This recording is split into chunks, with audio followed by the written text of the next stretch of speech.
During the recent T20 World Cup, 20,000 people packed the tiers of Mumbai's Wankhede Stadium.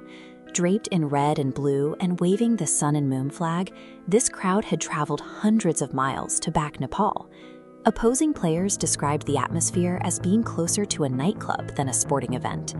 The noise, the relentless drumming, and the energy of fans who refused to sit down created a wall of sound that lasted from the first ball to the last. Yet the reality back home looks remarkably different. Nepal is a country navigating severe economic challenges and political instability. You won't find sprawling, high-performance training complexes here. The national team often has to struggle for basic access to quality practice grounds. How did a country with virtually no structural foundation build one of the most obsessive, highly mobilized cricket cultures on the planet? Nepal's current status proves that a world-class sporting phenomenon can be forged entirely by human willpower.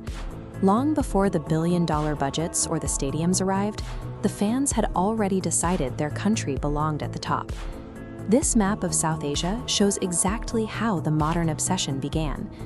While cricket was introduced to Nepali elites back in 1945, the true catalyst was broadcast geography. Media signals of major tournaments radiating from India blanketed Nepal for decades. Constant exposure to the IPL and World Cup created a highly educated audience. Millions already knew the rules and loved the stars. They were simply waiting for a local team. Football used to hold that spot in the national consciousness, but persistent administrative corruption and a long string of international losses eventually cooled public interest, leaving a vacuum in the country's sporting identity.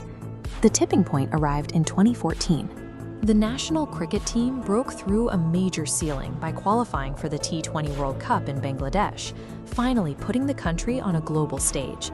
The momentum held. By 2018, Nepal achieved one-day international status. It meant they were no longer just an associate playing on the fringes.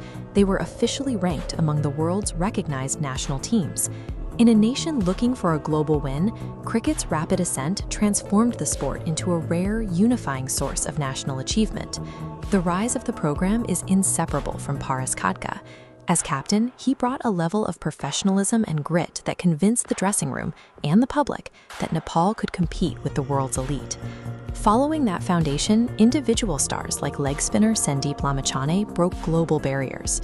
By securing contracts in massive franchise leagues from India to Australia, he proved a Nepali athlete could reach the highest individual tier of the sport. This talent coalesced during a transformational 2023 under coach Monty Desai. The team saw their win rate nearly double, winning 11 of 12 matches to save their ODI status and qualify for the Asia Cup against titans like India and Pakistan. But if you talk to the fans in Kathmandu, you realize the sport provides more than just scores. For everyday citizens navigating economic strain, tuning into a cricket match offers a vital psychological escape from daily hardships. The players have effectively become architects of a shared identity, drawing together diverse ethnicities and regions that are often fractured by political or geographic divides. Today, that energy is culminating in the launch of the Nepal Premier League.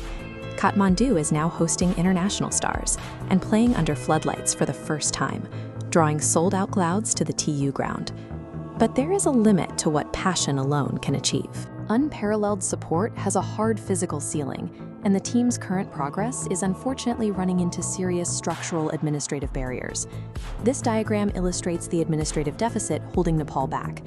Currently, the cricket board lacks full management rights over its own stadiums, stalling long-term upgrades. Furthermore, operating under the National Sports Council introduces bureaucratic delays, highlighting the need for an autonomous governing board. The third requirement is a domestic shift.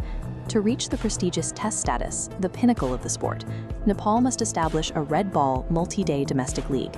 Without training players in this much longer format, the national team remains capped at the shorter T20 level of the game. The passion in the stands is a finished product. If the administrative system can finally be rebuilt to match the heart of its fans, Nepal's trajectory suggests a future as a consistent force in world cricket.